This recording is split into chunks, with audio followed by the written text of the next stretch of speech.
Nick Molina, welcome to Acquiring Minds. Thank you. It's a pleasure to be here. I'm a big fan of the show, longtime listener, and I'm actually honored to be now a guest on your show. So thank you for that. Thanks for having me. And thank you for saying that, Nick. You fell in love with ETA when you heard about it just earlier this year, as I recall. You dove in, found a business very quickly, a large property management business in Minneapolis, while you yourself are based in Miami. So lots of great angles to this story. Let's get into it, Nick. As always, some background, please, on you. Yeah, so I am, I guess I'm what you would call a serial entrepreneur. I started my first business at 19 years old, my first real business at 19 years old. And I've exited 6 different businesses. One of them that first one was an IPO. The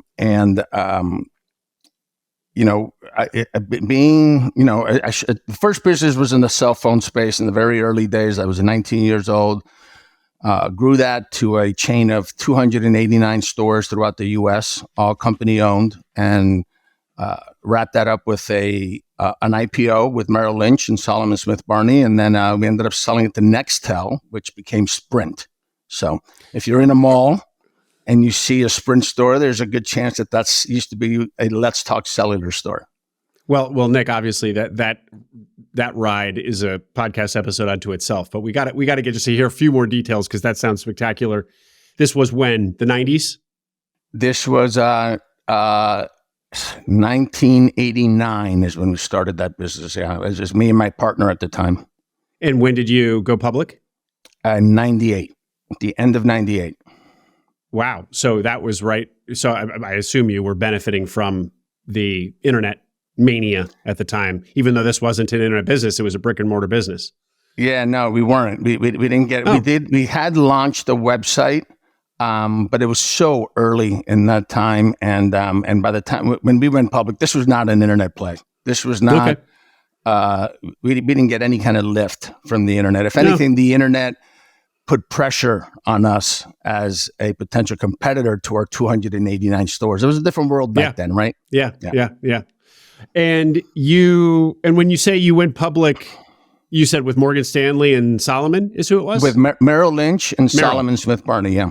Merrill and Solomon. Of course, Solomon Smith Barney's not a name you hear about anymore, but at the time, it was one of the marquee white shoe Wall Street firms. It was the real deal. And just indulge me, did you become a paper multimillionaire overnight? I did. Yeah. How was that? What was that like? Not yet 30.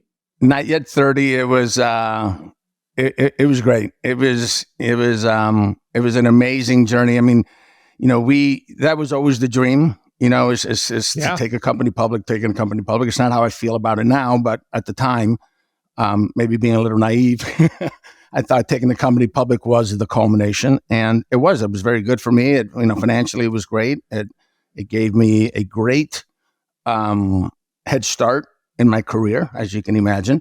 Yeah. And it allowed me to parlay that into future successes. But it was amazing. Yeah, it was an unbelievable journey.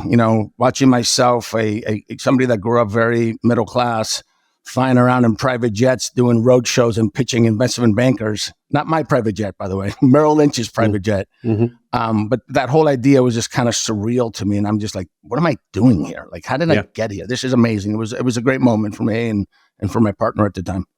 Wow. Well, there's a book in that story, Nick. And you started at 19. So were you in college or had you gone to college? You were in college. So you started it as a college entrepreneur story. Yeah. So I met my partner in English class at the University of Miami. And my dad had restricted me from working. Like, I was not allowed to work. I was living on campus. I was not allowed to have a job. I had a $20 a week allowance, $20 a week. And so on the side, I asked my partner who was working at a health club, hey, can I get a job there as a personal trainer? And he got me a job there. And I quickly saw the money they were making on the sales side. And I was like, I want to move over to sales. And so I had tremendous success there in sales. so much so that they changed the comp plan. And so I ended up leaving and starting and working for a cell phone company doing sales. And then that's what led me to see the opportunity in cell phones at a very early stage of its development. And then I reached out to my partner and said, hey, I got this great opportunity. Let's do this, you and I together. The same guy that got me the job at the health club. And so, yeah, we started selling phones out of the back of a van and ended up with 289 stores 10 years later. Man. Yeah. And what of your dad? What was the relevance of your dad saying you couldn't get a job? Because it sounds like you happily went off and got a job. Yeah, my dad was an immigrant, and so he clawed his way to the middle class and upper middle class, I would say. And he was just all about education, no distractions. You're going to school. You're going to be a lawyer. You're going to be a lawyer. You're going to be a lawyer. And I realized that that's not what I wanted to do. So I think that him putting those restrictions and guardrails on me of you can't work is what put me in this position that I am today. Right, it launched me on that journey. Because you becoming an entrepreneur was some kind of rebellion against your dad. I don't think it was a rebellion. I think it was out of necessity. He gave me $20 a week, Will. you can't do a whole lot with that. Yeah. I gotcha. Okay. Yeah. Okay. Maybe he was playing 4D chess and he wanted you to be an entrepreneur, so he underpaid you your allowance. You know what? I've never thought about it that way, but yeah, it could very well be. And then when you say you sold to Nextel, that is now Sprint, what does that mean? As a public company, it was acquired? A public company, yeah. As a public company, it was sold. It was sold to them. That's right.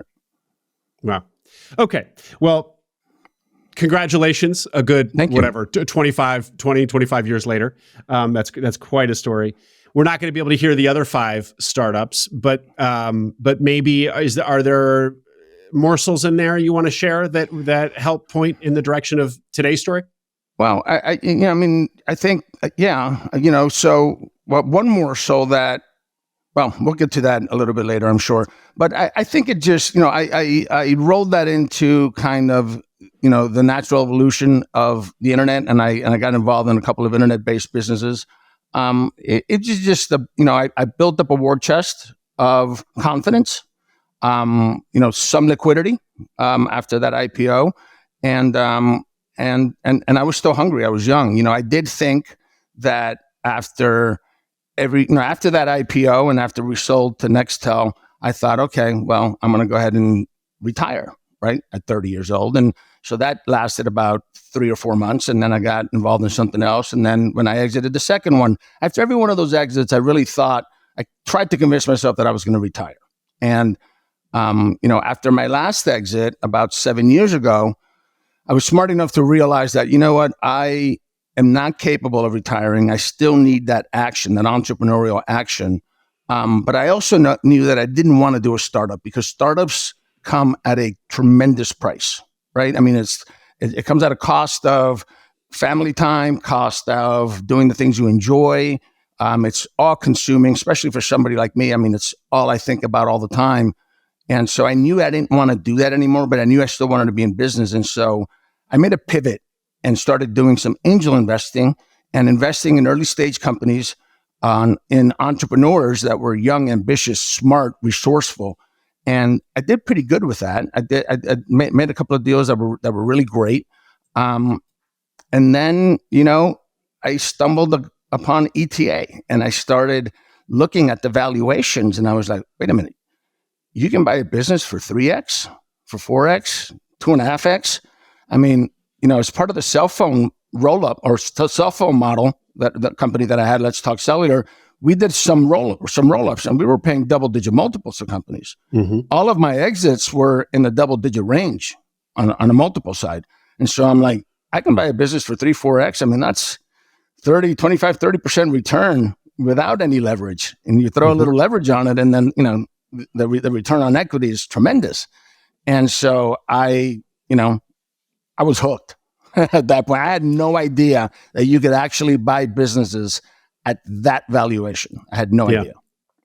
It's so funny, Nick. I feel like the people who fall in love with ETA do it for the 2 big reasons that jump out. One is the obvious one. It's like, oh, I didn't realize I have entrepreneurial drive and energy, but the media, or, I've just picked up that you got to be Elon Musk or Mark Zuckerberg to go be an entrepreneur. And I'm not that. So I guess I can't be an entrepreneur.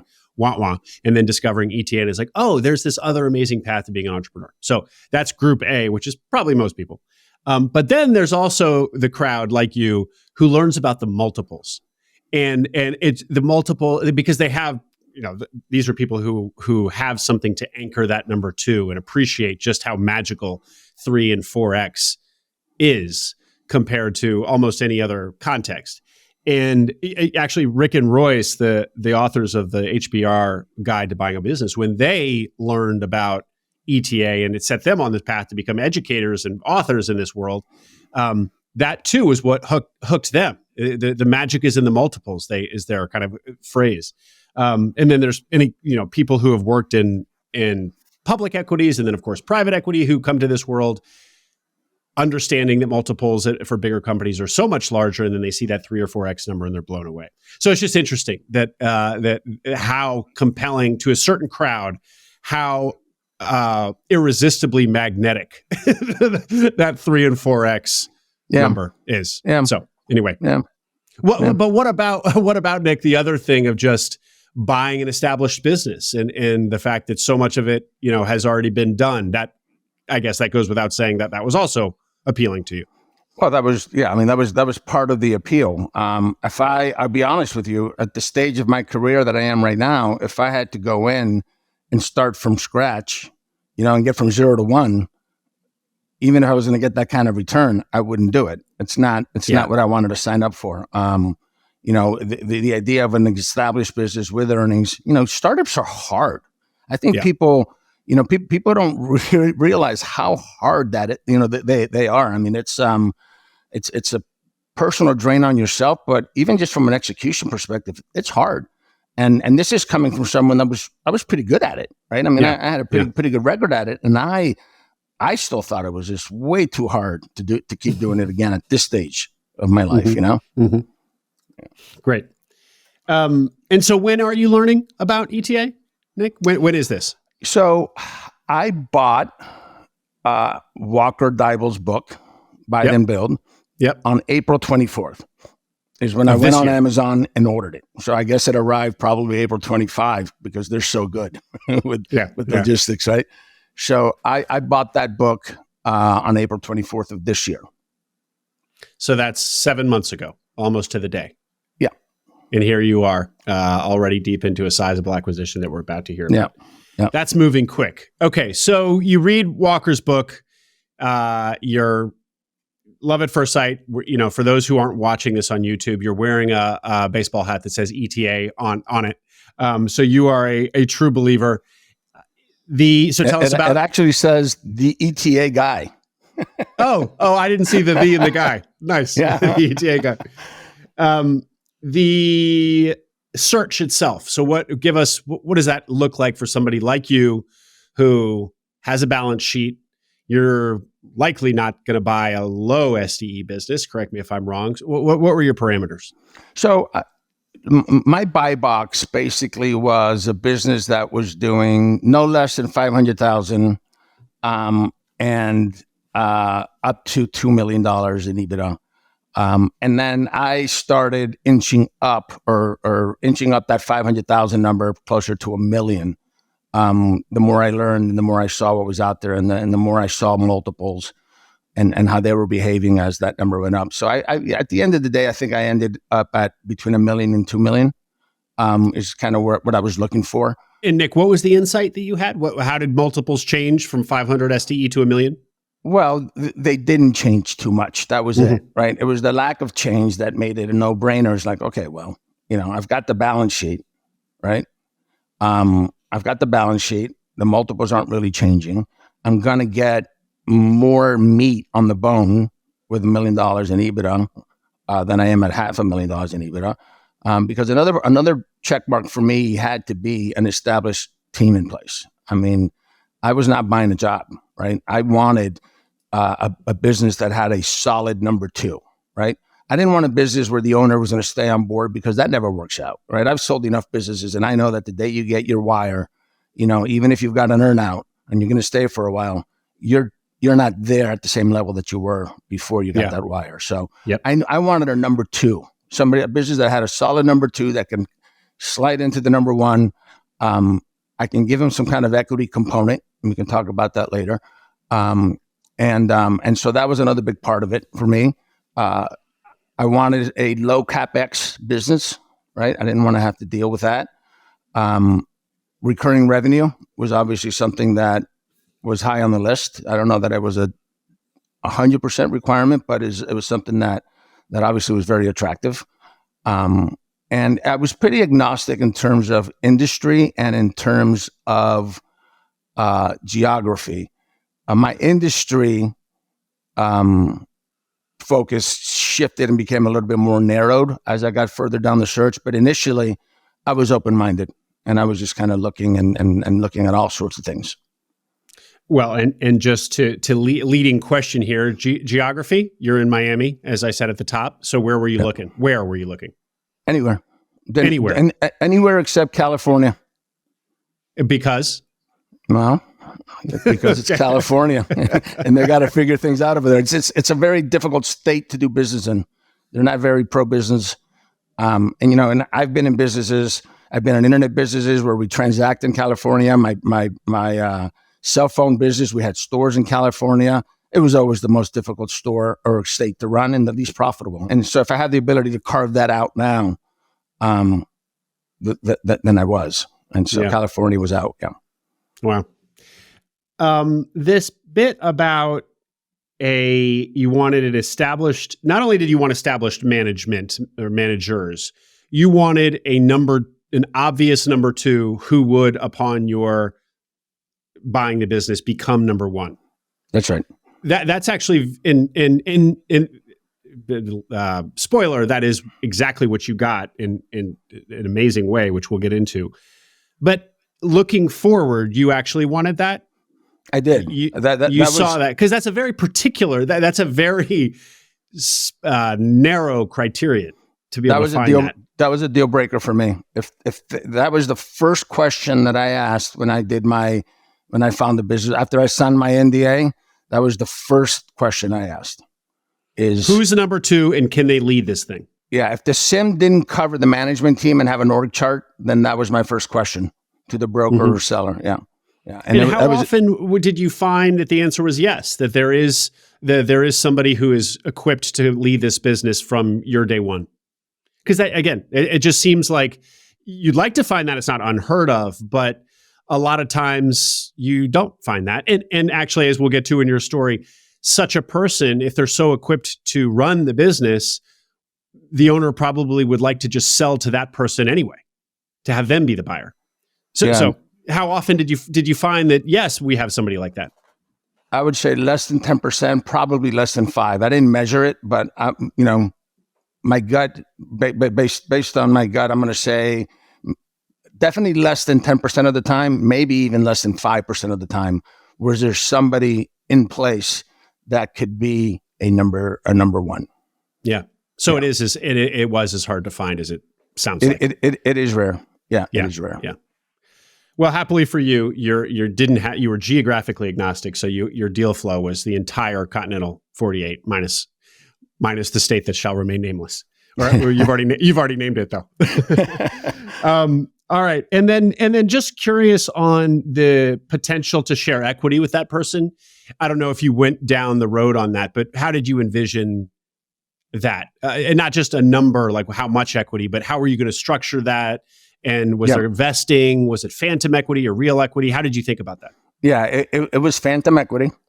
It's phantom equity, which for those that don't know, it basically, you could structure it the way you want to structure it, but the way that I structure it is it's exactly like real equity, except it's non-voting, right?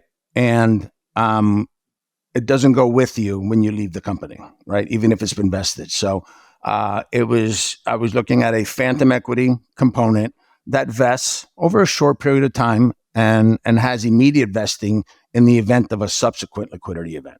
Mm-hmm. Mm-hmm. So in other words, it doesn't give the person power that typically comes with equity, ownership power. But it does entitle them to the profits, to whatever pro rata share of the profits there are. Yeah. And in the event of an exit, a liquidity event, they, even if they're on a vesting schedule, it immediately fully vests and they get their, say it's 10%. They would That's get right. their 10%. That's right. Yeah. And so if there's $100,000 in distributions and they've got 10%, then they would get 10% of that. Right. Right. And in terms of power, Will, I think that's a little, on a deal like this, obviously the phantom equity is going to be minority amount. And so at the end of the day, the voting power doesn't really mean much because they're going to be outvoted by me, which is the majority owner anyway. Yeah. So the fact that it's not a voting stock, I don't think really is relevant in a case like this. Okay. Yeah. Oh, right. But what is relevant is that if they leave, that's actually a huge point, because one of the real perils of providing equity to anybody is that it's forever. Equity is forever, and you can't get it back from them, really. Right. So this is, if they leave, they leave the equity. If they leave the business, they leave the equity. That's right. Yeah. Yeah. So that's a huge point. Yeah. Okay. This is great, Nick. All right. So tell us what you found, what you started seeing in your deal flow. So the first deal that I found, and kind of like really my first LOI, was actually 3 weeks after I got the book from Walker Deibel, was another property management business in the state of Oregon, and checked all the boxes. It had a solid number 2 that was there since their founding, profitable, recurring revenue, had, I believe it was about 2,500 doors under management. So it was a nice size business. And I went in and started, digging in. And so I found out that there were 2 other private equity potential buyers, allegedly potential buyers, looking at the business. And so they had a ton of interest. They took it off of biz buy sell right away. I was told that the owner was going to make a decision in the next 7 to 10 days. So I jumped on an airplane and I just flew out there, and I got in front of him, spent a day with him. And by my return, I was told that he was going with me. And so started moving and peeling the onion on that deal, moving forward and peeling the onion on that deal. And then that was probably like May 20th, May 21st, something like that. On May 31st, which was a Friday, I saw, I still had my deal flow kind of coming in, and I got an email on a property management business in Minnesota, in Minneapolis. And, it sounds corny, Will, but the minute I saw it, I'm like, this is the one. I knew it was the one. It was double the size. More than Oregon. Better than Oregon. More than Oregon. And it was double the size. I just knew that it was a good deal. So I signed the NDA on 5/31.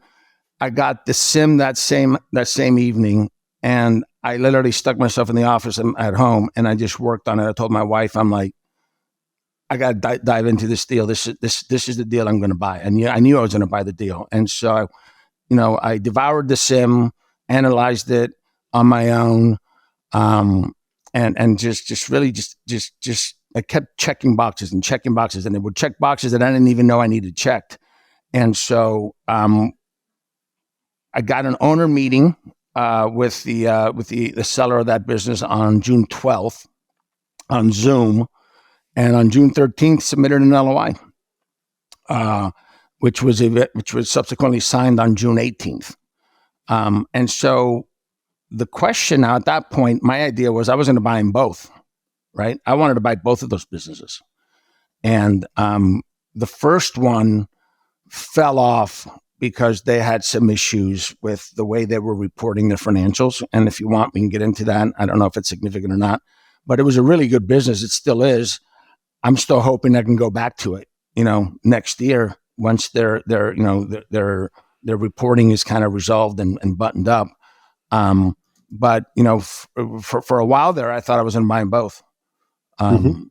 And then that one, that one fell off, and I decided to focus strictly on Minneapolis. Great. Some follow-ups here, Nick. So sorry, it was in Portland? Portland, Oregon? Yeah, Portland, Oregon, yeah. Did you uncover the book's, inaccuracies, imperfections, whatever you didn't like, doing your own due diligence, or were you having a Q of E done on it? How did those reveal themselves? Yeah, I hadn't gotten to the Q of E stage yet. I had interviewed some Q of E providers, but I hadn't gotten there yet.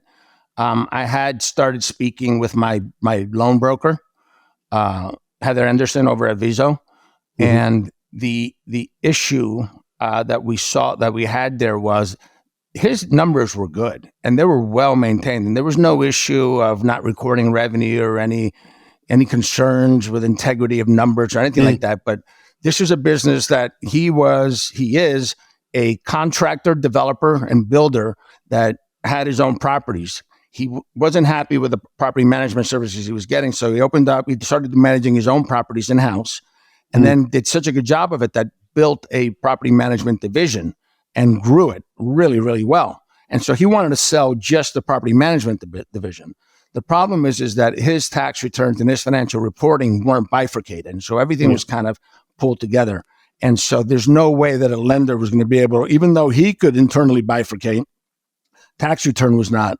And so there was no way that the lender was going to be able to trust what he was saying. He's got, they didn't have bifurcated returns. So I went back to him and I said, listen, go ahead and get your 2023 or 2024 filed separately, bifurcated, right? And then let's revisit this deal once you file those returns, because then I've got something that I can show the bank. And that's still where things are. You're still open to that conversation. It is. I haven't spoken to them in a while. But I touch base with the broker every now and then and let him know, kind of where I'm at and what's going on, and just checking in. I don't know if that's going to materialize or not. I'd love to revisit it. It was a good company. Yeah. And Nick, when you said that you were in the running against two other private equity firms for that Portland, Oregon business, why do you think that they picked you? What did you say when you got off that plane? I think it was my. So it was a couple of things. Number one is he wanted to protect his team, and he knew that somebody like me was not going to go in there and break it up and tear it up and roll it up into some of their other holdings. And so he had a lot of confidence in my ability or my promise to not do that. He also had a lot of confidence, given my history and my ability to scale businesses before, that I could continue to grow this business. He wanted to roll some equity. He requested to roll some equity. That was part of the deal, actually. One of the reasons that he went with me is because private equity wouldn't let him roll equity, I guess. Or actually, they did. Actually, they required him to roll equity. I didn't require him to roll equity. But he goes, I want a second bite of the apple. And I guess he had more confidence in my ability to scale it than in private equity's ability to scale it, which I'm not sure how we got there, but he did. And so... you did. I just think you did grow a 290 cell phone stores. There was a time, so you have a track record. Go ahead. Yeah. So I just think that him and I hit it off. I think it was just a chemistry thing. I think the fact that I jumped on a plane and just flew out there without being asked to, I think that went a long way with him, and I knew it would. Yep. Yeah. Do you consider yourself a good salesperson? Given that you told us that that's your first jobs was in sales, you're smirking. Yeah, I sold I sold memberships in the health club business, which was I was taught by a couple of women that managed that club to sell, and I am forever grateful for that to them. I mean, they taught me how to sell. Rhonda and Nora, if you're out there, I'm eternally grateful to you guys. Yeah. Okay. Is there any quick tip that you see people do wrong in sales? I think it depends on the type. Let's frame it for this audience. You've listened to a bunch of interviews. Can you hear in some of my guests how they haven't sold themselves well to sellers whose businesses they want to buy? Yeah. I'm really putting you on the spot here. No. Look, I think it's a great question. I think a good salesperson listens more than they talk, right? you have to listen. You have to, what does this person need? What does this person want? What's important to them, right? Like the first question that when you're on an owner call, one of the first questions should be, what's important for you in this deal? How does this deal, right? What matters to you the most? Is it getting the highest price? Is it making sure your team's protected? Is it, being able to grow the business, maintain the legacy? You got to listen to what's important to them. And then you make sure that, I can deliver that and then convey that to them, right? Yeah. Right. Yeah. Position yourself. Because if you're pitching yourself on stuff that doesn't matter to them, then it's not, you're not going to accomplish anything, right? You're not satisfying their needs. And so maybe to make that even more concrete, not to say that searchers necessarily do this, but just to add some color, like, the searchers will often say, I'm going to continue your legacy or what have you. And that sounds good. And kind of at first blush, that probably is good in many cases, but maybe just wait to hear what the seller actually cares about. If they don't once talk about their legacy, don't become a broken record and just say, I'm here to continue your legacy. Let them talk first. Listen, as you said. I love that. Yep. The thing is that's easier said than done, I think. That's the trick, actually, is to actually take and act on your advice. Okay, Nick, let's see I want to circle back 15 minutes just because you had this big insight that is just worth highlighting for people. Going all the way back to how your floor was 500 in SDE and then you moved it up to 1 million SDE, because what you learned is that you're getting, a business that's generating twice as much revenue, but you're not paying much more for it, if anything at all. That's a huge insight. So everybody listening, or many people listening, will know that the bigger the better. If you can find $1 million in SDE, go for it, and that can be hard to find. But it's also, one other reason for that is because you don't actually pay necessarily that much more if you can find $1 million EBITDA business versus 500. From a multiple perspective. From a multiple perspective. From a multiple perspective. Yeah. From a multiple perspective. You said about the Minnesota business that it was as you feverishly went through the sim, that it checked all your boxes, and it was even checking boxes you didn't know you had. What were some of those? What did, other than the obvious, what did you learn that you loved so much about it? Well, I mean, the average tenure of their employees, and there's 275 employees. The average tenure of their employees was 13 years. There were employees that were there 47 years. There were, some of the senior management was there 25 years, 23 years, 22 years. Somebody that was there 5 years was considered a rookie. And so that spoke very loudly to me. Yeah. Right? It talks amazing about the workforce in that area. It talks about the culture of that company. Culture was very, very evident to me. Just from looking at the sim without speaking to anybody, I was like, this company has an amazing culture. And I didn't have to speak to anybody to see that. And so, I literally have 275 A players at that business. Wow. It's crazy. Right. I mean, all the admin employees, all the corporate employees I've met, I've spent a decent amount of time with, all A players, all of them. Remarkable. And the business itself is how old? The business is 95 years old. It's so cool. 95-year-old business. That was another one of those things. Thanks for pulling that out of me there. That was another box that was checked that I didn't know I wanted checked. But but you know what? With that, it also made me a little nervous because that's a tremendous responsibility. You're taking over a business that's been around for 95 years. Tremendous amount of responsibility comes along with that, right? To make sure that you can preserve that. That's true, for sure. It is. That's truly, you really feel like you're a steward of something when you buy something that old. And you can always kind of also ask the question, although I'm not sure how strong this is why isn't it a bigger business if it's had 9.5 decades to grow? Especially, property management is something that is kind of an eternally needed, eternally yeah, there's demand for this that doesn't go away. Yeah. Was that a question to apply to this business, or how do you answer it? It was a question that I asked it. It was a business that was family owned. It was owned by a family called the Kleinmans, and the person that I bought it from was not part of that family. The person I bought it from, so the Kleinmans switched hands 3 different times within the family. And then the last time there was a tragic event in the family, and the person running the business decided that he needed to focus on his family matters and wanted to exit the business. There was nobody within the family to take it, and so they sold it to the person that I bought it from, who was an employee of the company at the time for like over 20 years. And so he was that number 2 that was kind of there. And so he slid in and he bought the business from the family, from the Kleinmans. And so now he's retiring and I'm next. Mm-hmm. So, yeah. Great. So to answer your question, well, I'm sorry, I kind of didn't really directly answer the question. I think I did ask myself that question. And I think that the reason the business did grow, but obviously for a business that's been around for 95 years, not at the level that you would think.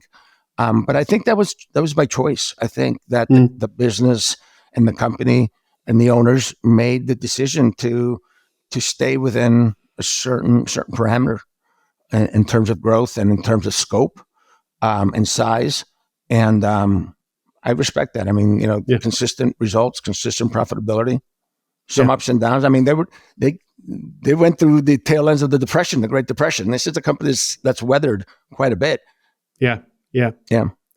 No, I think it's a question worth asking, but I don't think the answer has to be a damning one. There is, to build a business that is so old, 275 people, really high quality people and culture, and generating a really nice living for the owners. That why give that up for growth for the sake of growth? I'm as much guilty of this as anybody, of being so focused on growth. But I think we also all realize that growth, and our fixation on it can be a net negative to companies and to the economy overall. Yeah, and it's hard for me to put myself in those prior generations' mind. I mean, what were their drivers? What was their motivation, right? I mean, growth isn't for everyone. It's not something that drives everybody. A lot of people just want to make a good living. They want to provide, put food on the table for a lot of their employees and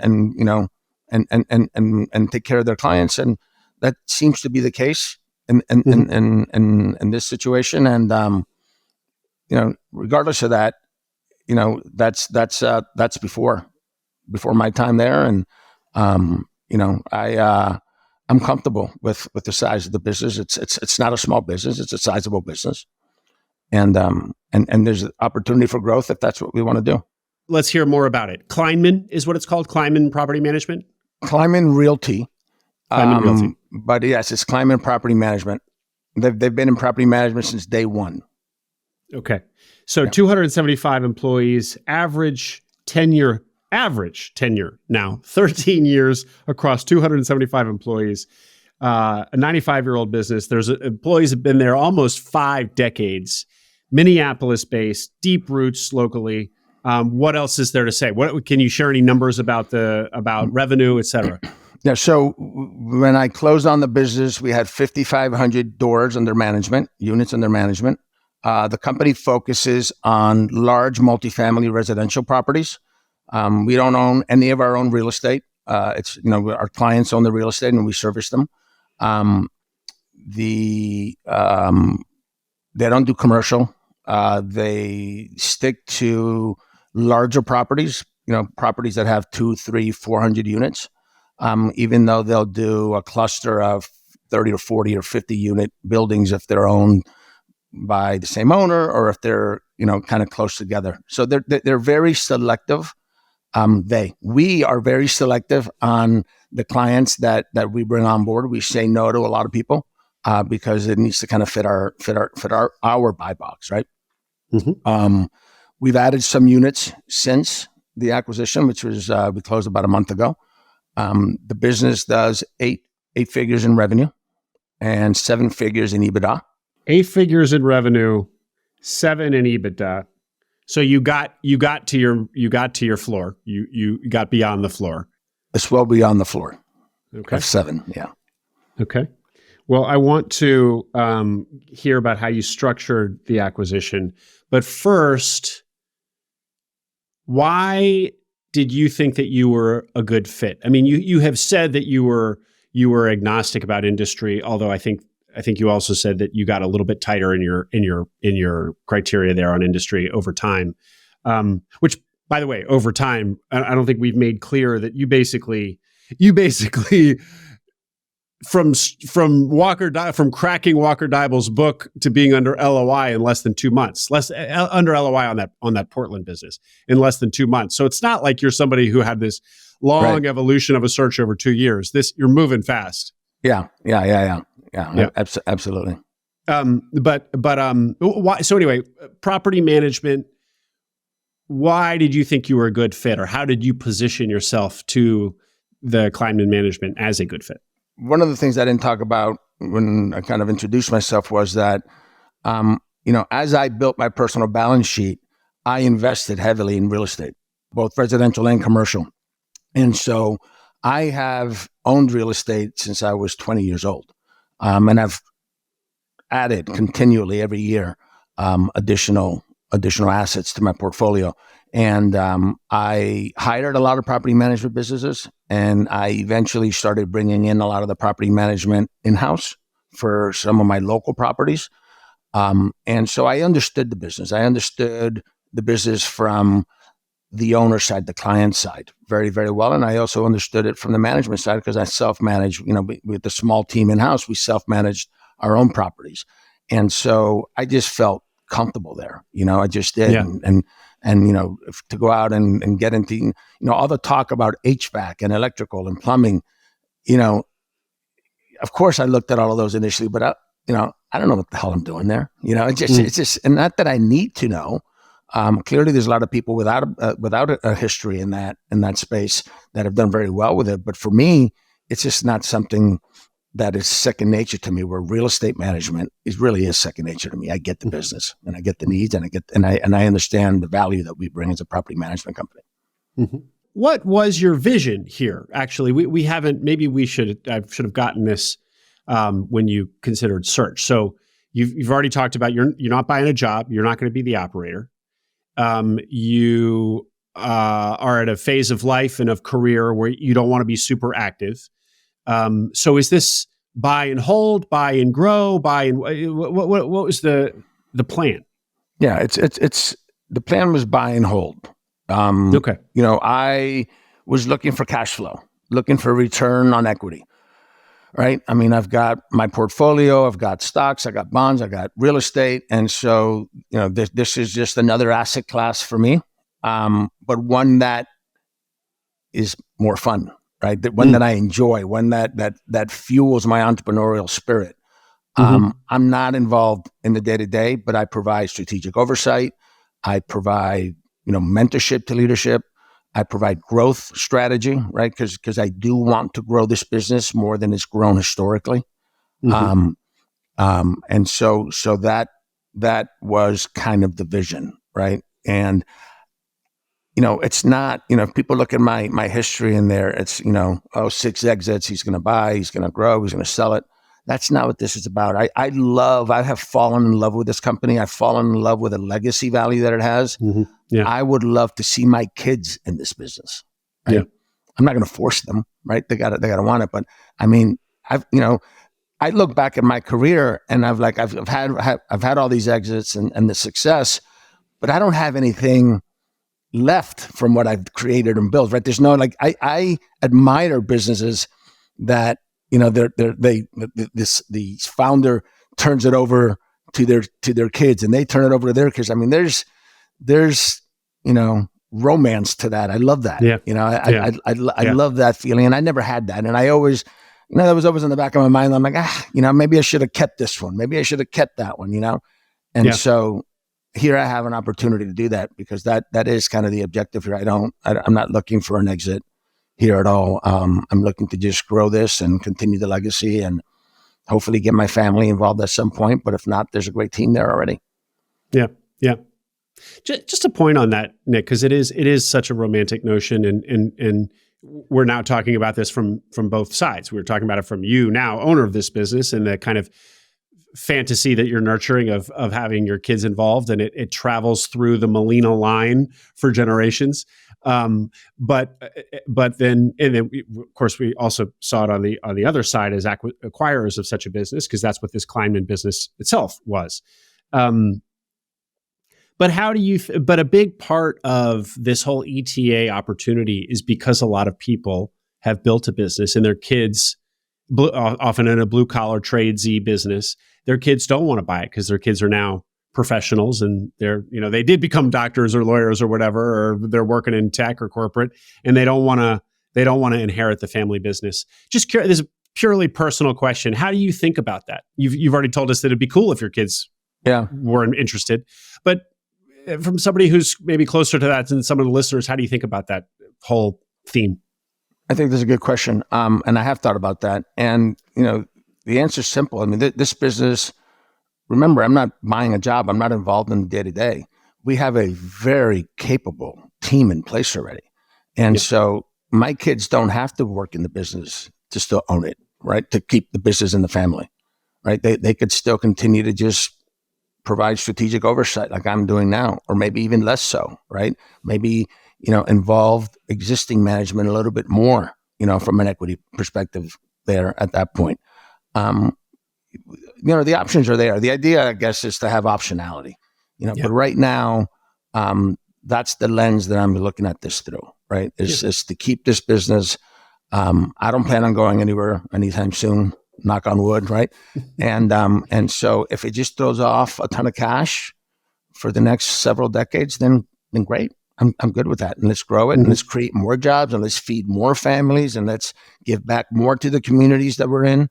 There's a lot of good to be done here that doesn't require my family stepping in and keeping this going from generation to generation.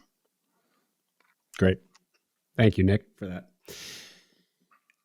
We want to hear, still a lot more to go. We want to hear about how you structured it, how you bought it, day one, lots more to come on the plot. But tell us first, let's learn a little bit about the property management business and industry. You looked closely at two property management businesses, both of which you liked. We've already heard why you didn't buy Oregon, although maybe you will in the future, and you fell in love with Minnesota and bought it. What makes a good property management business? Because you seem to have found two good ones. Yeah. It's a notoriously, it's superficially very appealing, often business to business revenue, recurring revenue, necessary, an essential kind of not going anywhere, not going to be disrupted, hyper local, fragmented, acquisition opportunities all over the place, seemingly. But those who have been in the business will warn you that it can be a brutal, unforgiving one. So what makes a good property management business? Yeah, three things is the way I see it. Number one, at the very top of the list is the people, right? The people that are there are the business, right? There's no intellectual property. There's no, proprietary assets or anything like that. It's the people.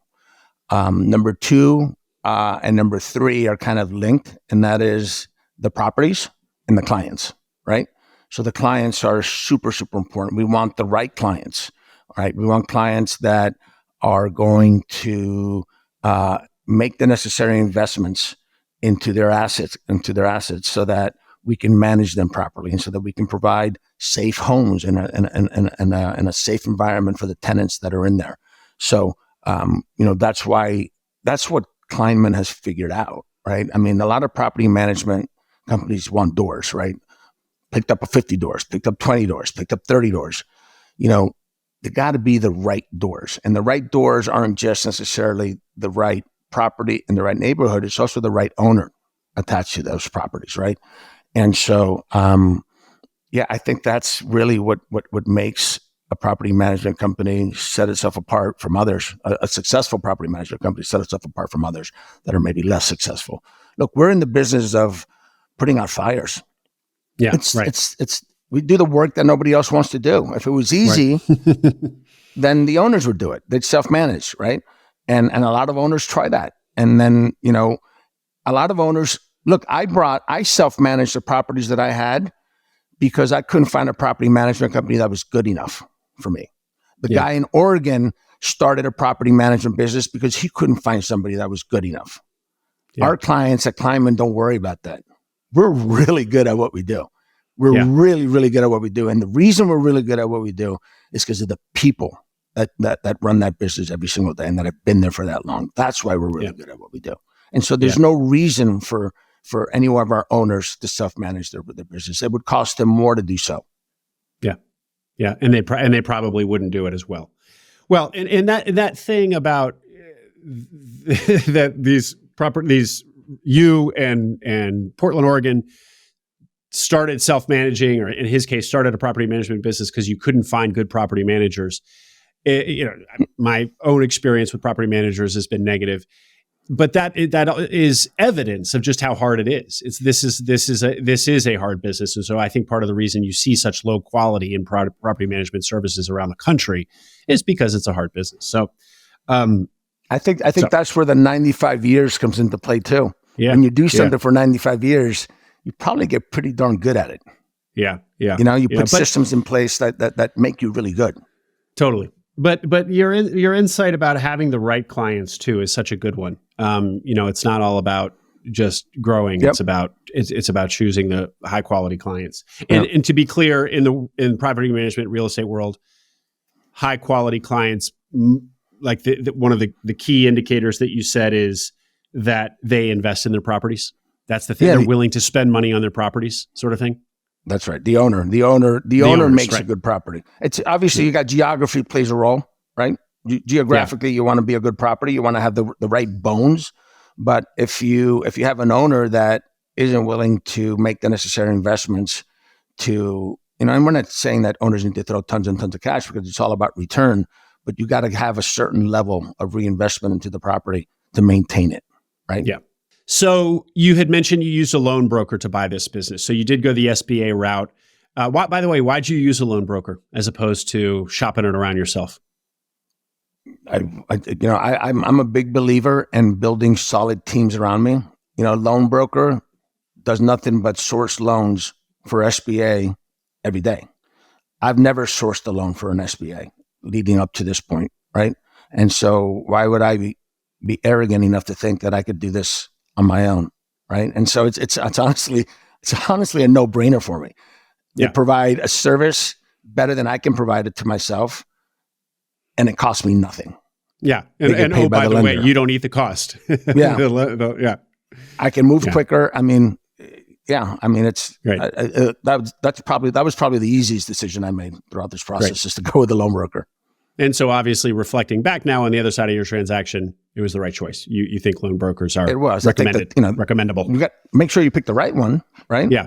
And luckily I did. And, if it's okay, I'd like to plug Heather Anderson over at VisoCap. Yeah. Heather's a well-known name in our space, been at it for a long time, formerly at Live Oak. What did the deal look like? What are the terms in your deal structure? Yeah. So my LOI included my LOI included 10% equity injection from me. It included a 20% seller note and amortized over 10 years.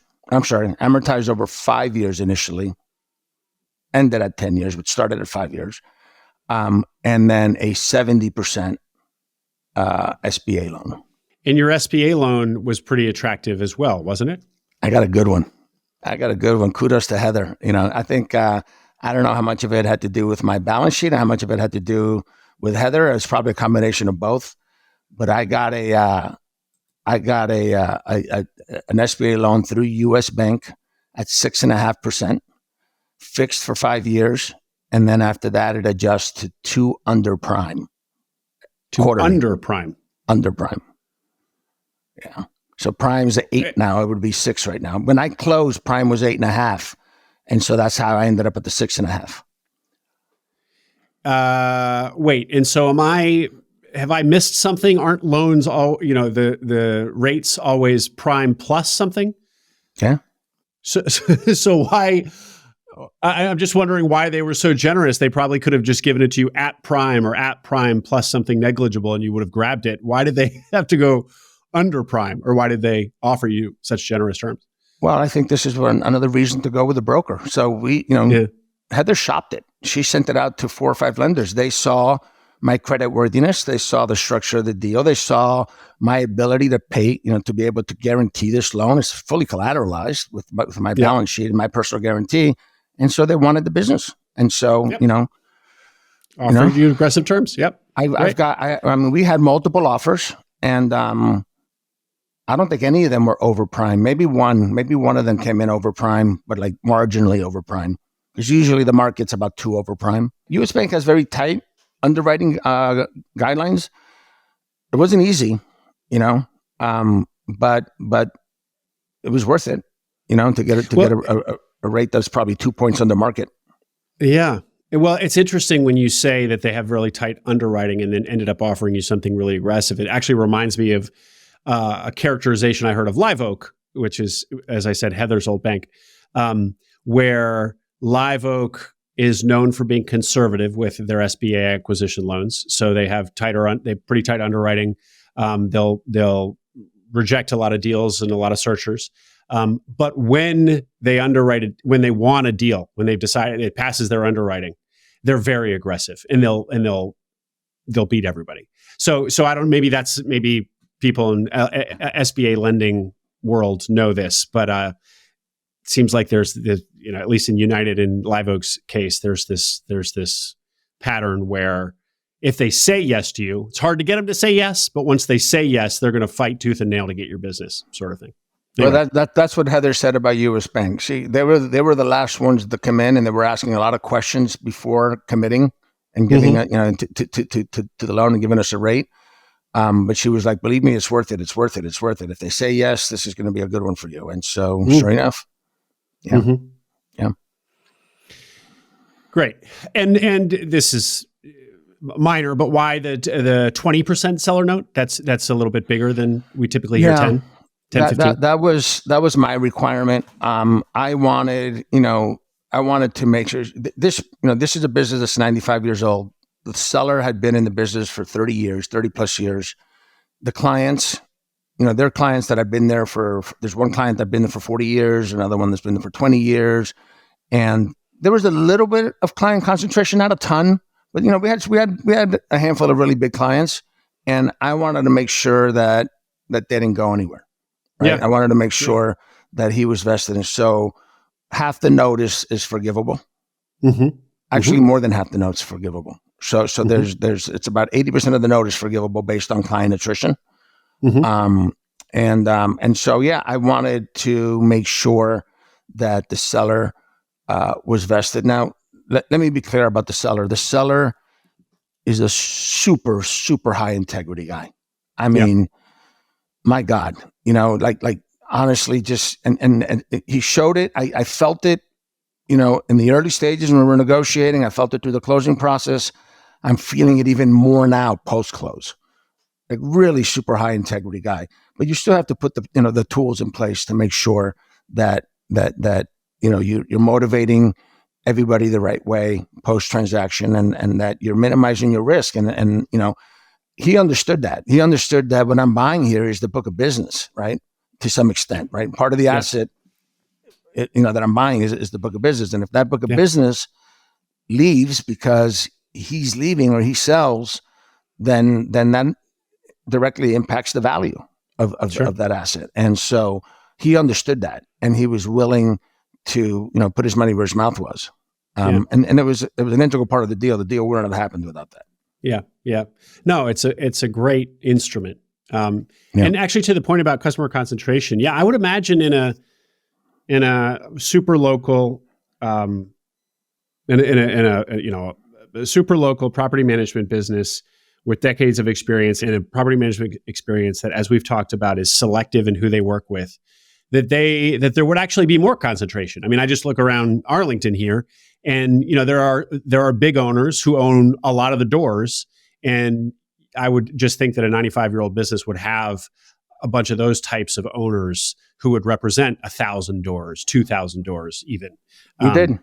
You do. I mean, okay, so you do have concentration. We got one owner at 1,200 doors. We got another owner at, just under 800 doors, and so you've got 20% concentration on one, 13% on the other. So it's I mean, it's just something that interestingly, a lot of those owners, when they started with Kleinman, didn't have that concentration. They just started buying additional properties and growing with the company. When you've got a good property manager, it's easy as an investor to say, oh, I'm going to pick this one up and they're going to run it for me, because they already know that this isn't going to be a headache for them. And so they're able to scale their portfolio quicker. We're partners. We're partners with our clients. Yeah. It echoes ETA land, where if you could just solve the operator pipeline and you just have all these operators, you could just start buying lots of businesses and putting in operators. Yeah. Of course, we know how dicey that is, but that's going to be a theme that we close out on here in a minute, Nick. But just one more thing on the partially forgivable. Can you, so 20% seller note, what did you say? 80% of the 20% was forgivable? Is that what you said? I'd have to go back and look at it, but maybe 70 or 80% of the 20% seller note is forgivable. I mean, a lot of things need to happen drastically wrong for that to happen, but I also gave him some upside. So if we grow, then there's upside for him and the rest of the team. Can you say anything more about that? How do you, that sounds earn-out-ish. The corporate team, several of the members of the corporate team were contracted with stay bonuses. And there's two types of stay bonuses. There's one where it's strictly a stay bonus. You stay for 18 months or whatever we agreed to, then this is how much you get. If you stay an additional 12 months and we have this many units under management, you get this much. And so that is for the team that's remaining. For the seller, the seller has the forgivable note, but then he also has an incentive program where if we grow the number of units under management, then remember, so we didn't really touch on this, but the seller signed a 12-month employment agreement. So he stays with us for up to 12 months. And if we grow certain units within that time, then he's got bonuses as well.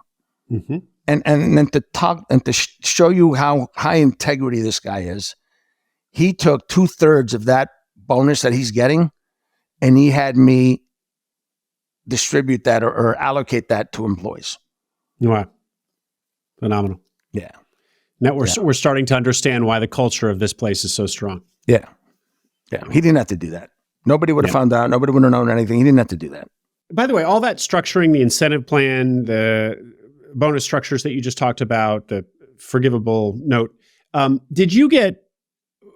was there people on your deal team helping you with that stuff, or did you figure that, just were you leaning on your years of experience, or how did you structure all that? All from your brain, or where, or what? Yeah, I mean, it was all from my brain and from my years of experience. I mean, you analyze a business, you identify what the points of failure, the potential points of failure are, and you try to contract and paper and incentivize around that. Yep. Make it sound easy. Now, another thing here, Nick, is we talked a little bit pre-recording about this. I had been under the impression that if you have a balance sheet, that an SBA 7A loan is for people who can't otherwise buy a business. Not to say that it's targeting low income people, but just that if they can buy a business outright, the SBA loan product isn't for them, and in fact, you can't get an SBA loan. Now, I may have always been mistaken about that, but anyway, did you bump up against any of that? Because you could have, in theory, bought this business outright. You had the balance sheet to do that. Did you bump up against that? I did not actually. I had read about that, and that was one of my concerns early on. But I learned that the SBA modified some terms, I think around 2023 or around that time, and part of those changes were to open it up to people that had stronger balance sheets. I think one of the things to keep in mind is that the SBA program doesn't only benefit the buyer; it benefits the seller too, right? It opens up the buying pool quite a bit, and can drive. Imagine what the multiples would be if there was no SBA program, right? They'd be pretty compressed. So I think it was the right decision on the SBA's part. Obviously, I might be a little biased. Yeah. But yeah, so I did not have any issue or bump up or pushback at all regarding my balance sheet and my ability to qualify for this program. Well, if you said 2023 that changed, that I'll have to bone up here on my knowledge, but that probably refers to those rule changes that happened in 2023. And we usually hear about those from the perspective of the partial ownership, partial buyouts that it now enables. But this may be another one of the details of those rule changes.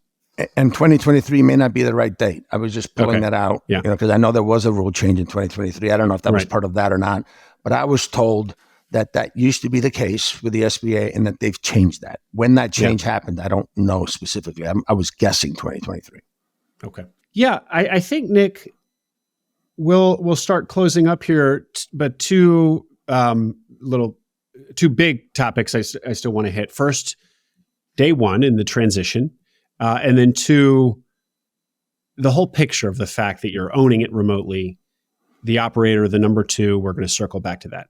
So first, to day one in the transition, you and I first connected. You actually emailed me, I think, from the plane. You were off to Minneapolis for your day one speech. You had just listened to Justin Willis's Painful episode, where Justin bought the business only to have it just practically go to zero.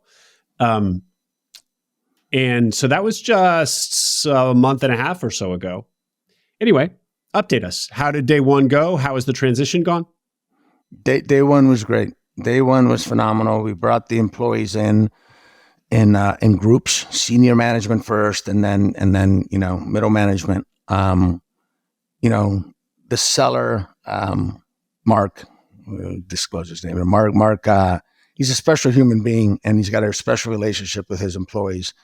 And I saw him pacing up and down the room before the employees came in, and I'm like, "You look a little nervous, Mark." He goes, "Nah, I got this. I've done this a million times. I got this." And 30 seconds later, we had waterfalls. So it was touching. It was great to see that bond that he had with his employees. It just, again, continued to not that I needed any more affirmations, but it continued to reaffirm that Kleinman was a special place and that he was a high integrity seller. Mm-hmm. And so it went well. It was well received. I spoke to the team. He spoke to the team. He answered questions. Funny story, actually. So literally like 45 minutes later, or it could have been the next day, all the employees lined up outside his office. I'm in Mark's office and we're chatting. All the employees are lined up waiting to come in. And I'm like, all the employees are there. What's going on? And, it looks like they want to talk to you. So I thought they were coming in to quit. Yeah. Yeah. It happened to be National Bosses Day, and they were all coming in to give Mark a card. My heart skipped a beat, as you can imagine. I bet. Yeah. Yeah. But it's been great. The transition has been great so far.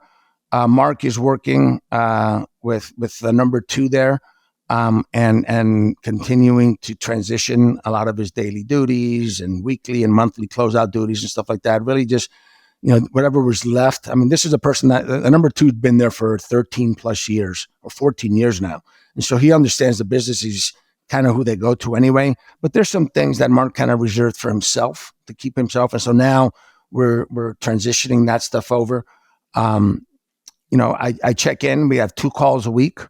I have a leadership call one day, and then I have a transition call the next day. We exchange emails and we do some Zooms here and there in between, but for the most part, those are our two standing meetings. I've flown up to Minneapolis a couple times. I just came back last week. We were there for the holiday party. We do our holiday party early. So, the Christmas party before Thanksgiving. Yeah. So I was up there for that for a couple of days. It was great. It was great. Yeah. I'll be taking my family up there next week. My wife, my son, my daughter. We're going up. We're going to spend Thanksgiving week, the entire week in Minneapolis, just to do that. We're going to go to a Vikings game. One of the things that I got with this company is, the company owns 22 Minnesota Vikings season tickets. And the owner has always gotten those for the employees to give away to employees, and so we're maintaining that tradition. And I'm going to one of the games and spending Thanksgiving up there, really, soaking in the Kleinman culture even deeper. Yeah, and what about the fact that this is such a decades of experience in decades of roots in Minneapolis, and that you are not a Minneapolis native. In fact, you're a, 3-hour flight away, 2.5, 3, probably 4. Is it 4 from Miami to Minneapolis? Yeah. 4-hour flight away, very different part of the country. This was a, such a high quality business. We actually didn't get into multiples. We should get a little bit into that before I let you go, Nick. But this was a high quality business, priced reasonably. And why did they choose you? And was it a competitive process? Was private equity looking at this one? We had heard that they were looking at Portland. What about this one? It was looking at this one. So it was between me and 2 other people. One of them was a local Minnesotan from a wealthy family. You beat out a local. A local from a wealthy family, that didn't have a lot of business experience, but had a lot of money. And then the other one was a private equity. It was a private equity outfit that had other property management interests. And I think, when I got on that Zoom with Mark, I think, I asked him what was important to him. I saw that it aligned, his people and his clients were the 2 most important things for me. We wanted to make sure they were both taken care of. And that aligned perfectly with what my goal was. And he saw that, right? I mean, private equity doesn't have loyalty there, right? They're going to try to be synergistic and merge operations and scale back expenses as much as they can and become more efficient. And the local Minnesotan didn't have the operating history, I don't think, to make him comfortable that his employees and his clients were going to be safe and well taken care of. I think also the 95-year legacy, he wanted to make sure that remained in place. I mean, if he sold to private equity, there's a good chance that went away. And so it was a competitive process. I did have to bump up my price to full asking price. Can you share what the multiple was? Yeah, the multiple that we landed on based on trailing 12 months was 4.3. 4.3 times. My initial offer was under 4. And so, I just, like I said, the more I looked at it, the more I could justify the higher multiple. And so, he picked me. Luckily, I'm fortunate enough that I was the one that he decided to go with. I think him and I just hit it off. And so, you ask about the, clear differences between Miami and Minnesota, right? Even just from, not just geographically, the weather, culturally, you've heard the term Minnesota nice. Yeah. Yeah. There's just nice people up there, right? And so I feel very welcomed up there. I think they bring out the best in other people. I think more people from Miami should spend some time in Minnesota. I think it would do wonders for Miami. If we can soak up some of the Minnesota culture. So, it's been, there's clearly differences, Will, and how things are viewed and the way we do things on a day-to-day basis. But, it hasn't been a problem. I respect their culture. I accept their culture. I want to feed that culture and nurture it and preserve it. And so I think they see that from me. And I think they appreciate that. And so, post-acquisition, I think the employees see that. I think the clients, I haven't gotten to meet the clients yet, but I'm starting to set up those client meetings. But the employees have certainly, I think, bought into me as the new owner, and have rid themselves of the anxiety that usually comes with an acquisition and a new owner. And so I'm very grateful for that. And now we need to do that with the clients as well. Well, let's close out on this theme of not being an owner operator, but just an owner. So for a lot of people, just to some context that will be familiar to regular listeners, for a lot of people, there is a fantasy about buying a business and not actually having to be the operator. It does happen. Of course, the whole independent sponsor model is sort of that, private equity. This is the model. But typically for an SBA loan size business in the self-funded search and traditional search world, the expectation is not that you're just going to be able to put in an operator, but that you're going to operate it yourself. You're going to be the owner operator. But this was a bigger SBA deal, but you are not doing that. You are a remote, not only not the operator, you're a 4-hour flight away. You had this really interesting criterion for all the businesses that you looked at where there needed to be a clear number two who could step up when the owner vacated as you became the new owner and run the business. So this business must have had that. Let's hear how you're making it work. And then I want to just ask you, what do you tell other people? Should they aspire to what you've done here? Or do you agree that most people they should be the operators? You're in a different phase of life. You have more experience. You have a bigger balance sheet to perhaps absorb some fluctuations. I don't know. So I put all that at your feet, Nick. Yeah. So I think that it depends, right? The short answer is it depends. It depends on a lot of things. I think that it depends on the company and the team and what's in place. But I also think it depends on your experience, right? You, the buyer's experience as an operator previously, right? So I have extensive operating experience.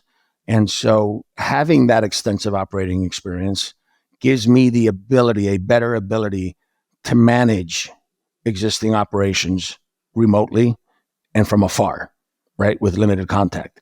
I'm able to analyze and understand systems and making sure that those things are in place and evaluate talent and their abilities and their weaknesses, understanding their weaknesses and how to build around those weaknesses. So I think it depends on the business. Well, so it depends on the business itself. What are you in the business of doing? It depends on the team that's at the business. And I certainly would not, there's a lot of young, inexperienced searchers out there that, when I say inexperienced from the operating standpoint, that I would not encourage to try to buy a business like this, absent an independent search model, where you place it, there's an operator that's been vetted and that you're putting in.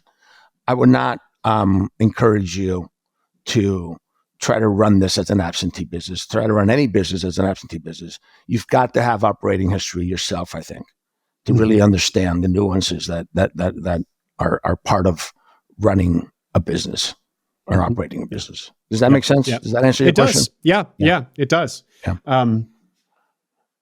Absolutely. And then, so your experience is a big enabler of this.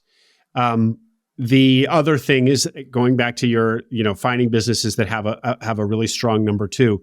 Can you say what it looked like in the case of Kleinman?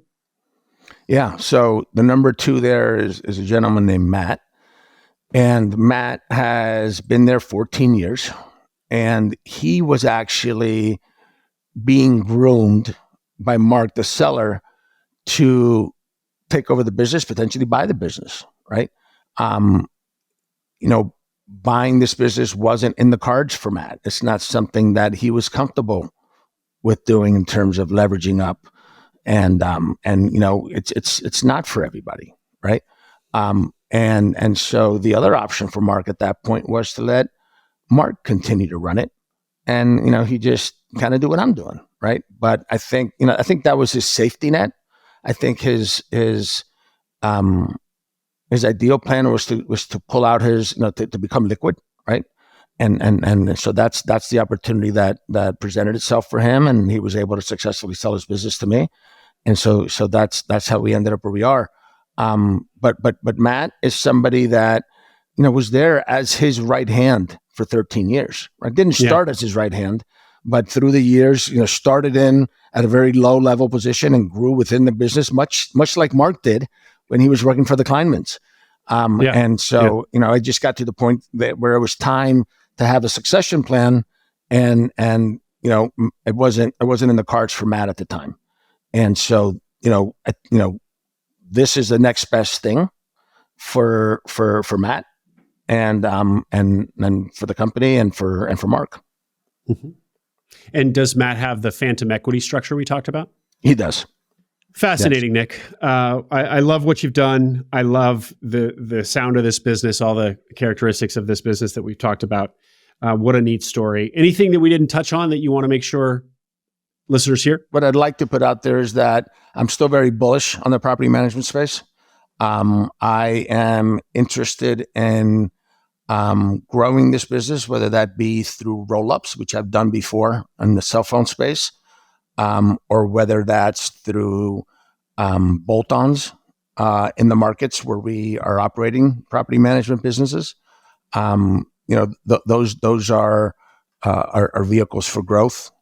For me, I mean, my buy box now has narrowed even further to basically property management businesses or bolt-ons and bolt-ons would be geographically limited to where we're running property management businesses. Yeah. But property management acquisitions are geographically agnostic, minus the state out on the West Coast. Well, if you find bolt-ons in Minneapolis for Kleinman, it feels like it might be tricky because so much of what makes Kleinman strong, the super selectivity of their customers, the culture of Kleinman, those two things in particular, you could see those being quickly diluted by bolt-ons who are probably not going to be so selective in their customers or have the same quality of customers. And good luck finding a culture as strong as Kleinman. So obviously the hope is that you export the Kleinman culture into the bolt-ons. Yeah. Yes. The bolt-on would have to fit those criteria, which is going to make it hard to find. It's going to make it hard to find. But, and maybe I used the terminology wrong as well, but it's not just, I'm not only looking to bolt on other property management. Maybe it's called the tuck-in. I'm still learning the language, by the way. but we have a lot of vendors, where we provide maintenance services, whether it's apartment turnover business, whether it's plumbing, HVAC, it may make sense if there's a provider out there for us to bring that, to acquire a business like that, continue to run their business independently, but also, give them the business that we have at Kleinman as well, and provide services for our clients. So it would actually help our clients because we'd be able to reduce the cost to them by owning that. So again, we don't have a very clear-cut, definitive roadmap right now. I mean, we're 6 weeks into this thing, maybe less, and so we're just we're figuring out which way we want to go. But we definitely want to grow the business, and I'm very bullish on property management, residential property management, potentially even commercial property management. No interest in the HOA property management side of the business. That's something that I'm interested in. Okay. And yeah, so that's the plan. Well, thanks for coming on, Nick, and sharing this really great story. How can people reach out if they have questions? I'm newly on X, formerly Twitter, at Nick Molina ETA. That's NickMolina ETA. My website is called Endangered Investments. Endangered, ENDANGERED investments, plural.com. And you can email me at nick@endangeredinvestments.com. Great. And is there any particular type of profile or type of topic that you think you're best suited to talk about? Property management. I think your listeners have heard my story. If they feel that I can add some sort of value, I do a lot of mentoring. Currently, I'm part of Endeavor, the Endeavor Group, which does mentoring to young entrepreneurs and startups. I've taken a lot, Will, from your guests and your pod. And so I feel compelled, willing, and eager to give back in any way that I can. Whether it's just straight up, just chatting and seeing if I can help you out a little bit, or if you want to talk to me about maybe even getting involved in a deal, either way. Well, Nick, that really generous of you, and you've already given back a lot by coming on and being so transparent about your story. So we thank you for that, Nick Molina, and look forward to hearing how it goes with Kleinman. Thanks, Will. Have a good day. I hope you enjoyed that interview. Make sure you subscribe to the Acquiring Minds channel below. We are now publishing twice a week, so tons of new interviews and stories to come, stories that will help you along your own path to acquiring a business.